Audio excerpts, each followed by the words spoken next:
반갑습니다. 3월 11일 수요일에 복 있는 사람 영상 큐티에 참여해 주신 모든 분들 진심으로 환영하고 축복합니다. 오늘도 말씀의 은혜 풍성히 받으시기를 간절히 바랍니다. 오늘 하나님께서 우리에게 주시는 말씀은 요한복음 12장 37절부터 50절까지의 말씀입니다. 제가 읽어드리겠습니다. 이렇게 많은 표적을 그들 앞에 행하셨으나 그를 믿지 아니하니 이는 선지자 이사야의 말씀을 이루리라 하심이라. 이르되 주여 우리에게서 들은 바를 누가 믿었으며 주의 팔이 누구에게 나타났나이까 하였더라. 그들이 능히 믿지 못한 것은 이 때문이니 곧 이사야가 다시 일렀으되 그들의 눈을 멀게 하시고 그들의 마음을 완고하게 하셨으니 이는 그들로 하여금 눈으로 보고 마음으로 깨닫고 돌이켜 내게 고침을 받지 못하게 하려 함이라 하였음이더라. 이사야가 이렇게 말한 것은 주의 영광을 보고 주를 가리켜 말한 것이라. 그러나 관리 중에도 그를 믿는 자가 많되 바리새인들 때문에 드러나게 말하지 못하니 이는 출견을 당할까 두려워함이라. 그들은 사람의 영광을 하나님의 영광보다 더 사랑하였더라. 예수께서 외쳐 이르시되 나를 믿는 자는 나를 믿는 것이 아니요 나를 보내신 이를 믿는 것이며 나를 보는 자는 나를 보내신 이를 보는 것이니라. 나는 빛으로 세상에 왔나니 물은 나를 믿는 자로 어둠에 거하지 않게 하려 함이로라. 사람이 내 말을 듣고 지키지 아니할지라도 내가 그를 심판하지 아니하노라. 내가 온 것은 세상을 심판하려 함이 아니요 세상을 구원하려 함이로라. 나를 저버리고 내 말을 받지 아니하는 자를 심판할 이가 있으니 곧 내가 한 그 말이 마지막 날에 그를 심판하리라. 내가 내 자의로 말한 것이 아니요 나를 보내신 아버지께서 내게 내가 말할 것과 이를 것을 친히 명령하여 주셨으니 나는 그의 명령이 영생인 줄 아노라. 그러므로 내가 이르는 것은 내 아버지께서 내게 말씀하신 그대로니라 하시니라. 아멘. 37절 말씀은 이렇게 이야기합니다. 이렇게 많은 표적을 그들 앞에 행하셨으나 그를 믿지 아니하니. 자, 다른 복음서들이 이제 예수님께서 행하신 위대한 일들을 이적, 기사 이렇게 표현하는데 요한복음은 표적이라고 말하고 있습니다. 표적이라는 것은 그 일이 의미하는 바가 선명하게 있을 때 표적이라고 부릅니다. 그러니까 우리 예수님께서 이런 일을 행하셨다. 그러면 그 일이 예수님이 어떠한 분이심을 보여준다라고 말할 때 그럴 때 표적이라고 그런 거죠. 그래서 예수님께서 그렇게 많은 표적을 보여주신 이유가 예수님을 믿게 하기 위함인데 37절에 보면 그렇게 많은 표적, 이렇게 많은 표적을 그들 앞에 행하셨으나 그를 믿지 아니했다라고 말하고 있습니다. 그리고 이제 이어지는 말씀을 보시면 이제 그들이 믿지 아니하는 것이 어떻게 된 거냐, 뭐 때문에 그러냐. 38절 말씀에 보면 이는 선지자 이사야의 말씀을 이루려 하심이라. 쉽게 말하면 선지자 이사야가 말한 대로다. 그런 뜻입니다. 40절 말씀에 보시면 그들의 눈을 멀게 하시고 그들의 마음을 완고하게 하셨으니 이는 그들로 하여금 눈으로 보고 마음으로 깨닫고 돌이켜 내게 고침을 받지 못하게 하려 함이라 하였음이더라. 마치 이 말씀은 하나님께서 그들의 눈을 멀게 하시고 그들의 마음을 완고하게 하셨기 때문에 그들이 안 믿었다 이러면서 이제 그들이 믿지 않은 이유를 하나님에게 돌리는 듯한 그런 말씀으로 비춰지지만 그런 뜻이 아닙니다. 믿지 않는 사람들이 믿지 않는 반응을 보인 것 역시 하나님의 주권과 통치 하에 일어난 것이라는 것을 말해줄 뿐입니다. 쉽게 말하면 그들이 스스로 믿지 않은 것입니다. 공동번역이라는 성경이 있는데요. 공동번역 성경에는 이 37절 마지막에 그를 믿지 아니하니라는 이 말을 그들이 믿지 아니하려 했다 이런 식으로 번역을 했습니다. 안 믿으려고 한 거죠. 안 믿으려고 하니 믿어질 리가 있겠습니까? 그런데 가만히 생각해 보면 자, 이런 것이 일반적인 사람의 모습입니다. 혹시 전도하기 위해서 애를 써보신 적이 있으신가요? 우리가 정말 전도를 하면 전도를 받고 혹은 교회로 인도함을 받고 이런 사람이 물론 있습니다만 대부분의 사람들이 거절하죠. 근데 여러분 그런 반응이 사실은 정상적인 반응일 겁니다. 원래 우리는 죄인으로서 사탄에 매여 살아가는 사람들이었기 때문에 원래 예수님을 안 믿는 게 정상이었습니다. 그렇게 보면 믿어지는 게 얼마나 큰 은혜인지 모릅니다. 내가 예수님이 하나님의 아들이시요 참 메시아이신 것을 나의 구주인 것을 믿는다. 그게 믿어진다. 이게 하나님의 놀라운 은혜입니다. 그래서 이 정말 구원에 이르는 믿음을 가지게 된 그 은혜에 늘 감사하면서 이 믿음이야말로 하나님이 내게 주신 최고의 선물이라고 정금 같은 믿음이라고 그렇게 고백하며 더 믿음을 소중히 여기고 믿음에 힘쓸 수 있는 우리 모두가 되기를 간절히 바랍니다. 42절 말씀과 43절 말씀은 굉장히 좀 또 다른 측면에서 가슴 아픈 말씀입니다. 42절 보시면 그러나 관리 중에도 그를 믿는 자가 많되 바리새인들 때문에 드러나게 말하지 못하니 이는 출교를 당할까 두려워함이라. 그들은 사람의 영광을 하나님의 영광보다 더 사랑하였더라. 자, 예수님을 믿는 자가 많았다고 했습니다. 관리 중에서도. 근데 바리새인들 때문에 드러나게 말하지 못했다. 이렇게 말을 하는 이유가 예수님을 믿거나 시인하는 사람들은 출교하기로 이미 정했기 때문에 그렇습니다. 근데 그런 상황 속에서 예수님을 믿고 그분을 시인하는 것이 쉬운 일은 아니었겠죠. 그런데 그렇게 이해될 만한데도 성경은 말하기를 43절에 그들은 사람의 영광을 하나님의 영광보다 더 사랑하였더라. 조금 다른 표현으로 말씀을 드리면 하나님을 두려워하는 것보다 사람들을 더 두려워했다. 이렇게 말할 수 있을 겁니다. 이런 현상이 이렇게 드러나는 것이 그들만의 문제였겠습니까? 오늘 우리의 문제는 아니겠습니까? 우리는 정말 하나님을 더 두려워하나요? 사람들을 더 두려워하나요? 하나님이 주실 것을 더 사모합니까? 사람들이 세상이 주는 것을 더 좋아하겠습니까? 우리 사랑하는 성도 여러분, 정말 어떤 경우에라도 하나님보다 사람을 더 두려워하는 일이 없기를 간절히 바랍니다. 하나님의 영광보다 사람의 영광을 더 좋아하는 일이 없기를 간절히 바랍니다. 우리는 사람보다 하나님을 더 두려워해야 되고 사람이 주는 영광보다 하나님이 주신 영광을 더 사모하며 살아가야 합니다. 그렇게 살아가는 것이 쉽지 않을 겁니다.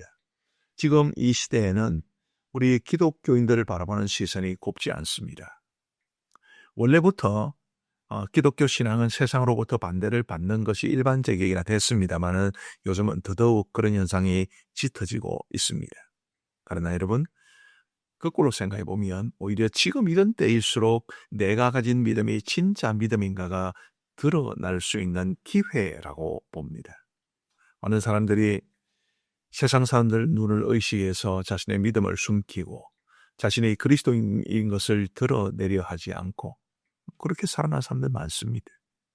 그러나 비록 여러 가지 상황이 어렵고 또 불리하게 전개된다 할지라도 내가 예수님을 믿는 사람인 것을 드러내면 여러 가지 이런 곱지 않은 시선으로 나를 바라보는 그런 경우가 많다 하더라도 그래도 사람의 영광보다 하나님의 영광을 더 사모하고 사람보다 하나님을 더 두려워하는 그런 마음으로 내가 가진 믿음을 부끄러워하지 않는 그런 담대함을 가지고 살아갈 수 있게 되기를 간절히 바랍니다. 물론 그렇게 살아가려면 내 삶이 이 나의 믿음에 합당하게 반듯해야 할 겁니다.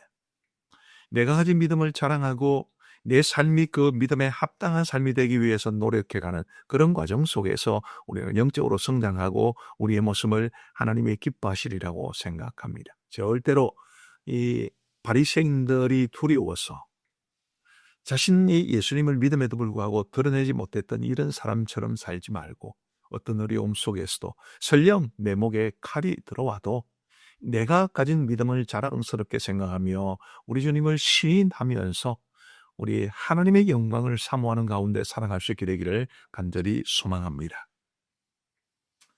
47절 말씀에 보시면 사람이 내 말을 듣고 지키지 아니할지라도 내가 그를 심판하지 아니하노라 라는 말씀이 있습니다. 이제 44절부터 46절까지의 말씀은 예수님께서 이제 이 땅에 오셨고 예수님을 믿는 것이 곧 하나님을 믿는 것이라고 그렇게 말씀을 하셨습니다. 그런데 이제 47절에서 사람이 내 말을 듣고 지키지 아니할지라도 내가 그를 심판하지 아니하노라 그렇게 말씀하셨습니다. 무슨 의도로 이렇게 말씀하셨을까요? 47절 하반절을 보시면 내가 온 것은 세상을 심판하려 함이 아니요 세상을 구원하려 함이로라. 우리 예수님께서 세상에 오신 목적은 구원을 위함이지 심판을 위함이 아니었기 때문에 예수님은 내 말을 듣고 지키지 아니할지라도 내가 그를 심판하지는 않을 것이다. 그렇게 말씀하셨습니다. 그러나 그렇다고 해서 심판이 없는 것은 아닙니다. 48절 말씀해 보시면 나를 저버리고 내 말을 받지 아니하는 자를 심판할 이가 있으니 곧 내가 한 그 말이 마지막 날에 그를 심판하리라. 내가 한 그 말이 마지막 날에 그를 심판하리라 라는 이 말씀은 말씀을 믿으면 영생을 받지만 구원을 받지만 말씀을 믿지 않기 때문에 구원받지 못한다는 뜻입니다. 50절 말씀에 나는 그의 명령이 영생인 줄 아노라 이런 말씀이 있습니다. 하나님의 명령 곧 하나님의 말씀이죠. 하나님의 말씀이 영생이기 때문에 그 말씀을 믿으면 구원받고 영생을 누리고 그 말을 믿지 않으면 받아들이지 않으면 구원받지 못한다라는 것을 말씀해 주고 있는 것입니다. 우리는 다 말씀을 믿는 사람들이라고 저는 생각하고 있습니다. 이제 이 말씀을 믿는다. 참 얼마나 귀한 일인지요. 우리 주위에는 말씀을 믿지 않는 사람들이 너무 많습니다. 부디 저와 여러분들이 우리 주님의 말씀을 듣고 지키는 그 말씀을 듣고 믿고 지키는 그런 신실한 믿음의 사람으로 살아가셔서 우리 하나님이 주시는 이 영생에 이르는 영생을 누리는 삶에 이르는 복된 은혜가 있게 되기를 우리 주님의 이름으로 축복합니다. 마지막 한 가지만 더 살펴보시죠. 45절 말씀해 보시면 나를 보는 자는 나를 보내신 이를 보는 것이니라. 우리 예수님이 이렇게 말씀하십니다. 나를 보는 자는 내 아버지를 보는 것이니라. 우리 예수님이 이 세상에 오신 목적을 여러 가지로 말할 수 있지만 제일 중요한 것은 우리의 구원을 위함인데 그러나 오늘 이 45절 말씀이 말해주는 것처럼 보이지 아니하시는 하나님을 세상에 보여주기 위해서 이 세상에 오신 것도 우리 예수님 오심의 중요한 목적입니다. 그리고 우선 오늘 우리에게도 시대적인 사명을 일깨웁니다. 무슨 사명이겠습니까? 우리도 세상에 눈에 보이지 않는 예수님을 보여줘야 될 책임이 있는 거지요. 예수님은 하나님을 세상에 보여주시고 우리는 예수님과 하나님을 세상에 보여주는 그런 책임을 맡아 가지고 있습니다. 부디 그런 책임을 신실하게 감당하기 위해서 우리의 인격이, 우리의 삶의 태도가, 우리가 살아가는 모습이 더 아름다워질 수 있게 되기를 간절히 바랍니다. 얼마 전에 이제 저희 집에서 플라스틱 통에 이제 그 가글을 이제 주황색 가글이 있고 파란색 가글이 있는데 파란색 가글을 이제 담던 통에서 그 파란색 가글이 다 되어서 주황색 가글을 넣었습니다. 이게 투명한 이제 플라스틱 통이었는데 파란색 가글이 들어가니까 파란색이 나고요. 주황색이 들어가니까 주황색을 띠더라고요. 제가 이것을 보면서 굉장히 많은 것을 깨달았습니다. 내가 예수로 충만해야 예수님을 세상에 보여줄 수 있겠구나. 예수님의 빛깔을 세상에 보여줄 수 있겠구나. 그런 생각을 가졌습니다. 여러분, 우리의 사명은 세상에 성삼위 하나님을 보여주는 것입니다. 그런데 나의 이 누추한 모습만 가지고 어떻게 보여줄 수 있겠습니까? 먼저 내가 예수로 충만해야 되겠지요. 내가 하나님의 은혜로 충만하고 사랑으로 충만하고 그래서 세상이 나를 바라볼 때 마치 투명한 플라스틱 통에 있는 파란색이든 주황색이든 그 안에 내용물을 볼 수 있는 것처럼 우리도 예수로 충만해서 정말 많은 사람들이 우리를 통해 성삼위 하나님을 볼 수 있는 은혜가 있게 되기를 주의 이름으로 축복합니다. 기도하시겠습니다. 자비하신 아버지 하나님 감사합니다. 오늘도 우리에게 귀하고 복된 은혜를 주신 것 감사하옵고 말씀을 통해서 우리를 향한 하나님의 뜻을 발견할 수 있도록 인도하여 주신 것을 감사합니다. 믿음 가지고 살아가는 것이 참으로 큰 은혜임을 알게 하여 주시고 아버지 하나님의 믿음 부끄러워하지 아니하고 하나님의 세상을 향해서 우리의 믿음을 담대하게 전가하며 살아갈 수 있도록 은혜를 베풀어 주옵소서. 아버지 하나님 언젠가는 우리가 말씀을 믿고 또 지키며 살았는지의 여부가 우리를 심판하는 기준이 되는 것을 기억하게 하시고 철저하게 말씀을 믿고 그 말씀대로 순종하며 살아갈 수 있는 우리 모두의 삶이 되게 하여 주시옵소서. 아버지 하나님 우리가 예수로 충만하여 세상에 예수를 보여주며 살아가게 하여 주시고 하나님의 은혜와 사랑으로 충만하여 그 은혜와 사랑을 보여주며 살아가게 하여 주옵소서. 오늘도 우리 보이는 사람 영상교대에 참여하신 모든 분들의 하루의 삶을 주께서 지키시고 인도하여 주시기를 간절히 원하오며 이주민 선교하시는 오교수 박정혜 선교사님 기억하시고 이주민 사에게 복음의 역사가 있게 하여 주옵소서. 감사를 드리오며 우리 구주 예수 그리스도의 이름으로 기도하옵나이다. 아멘.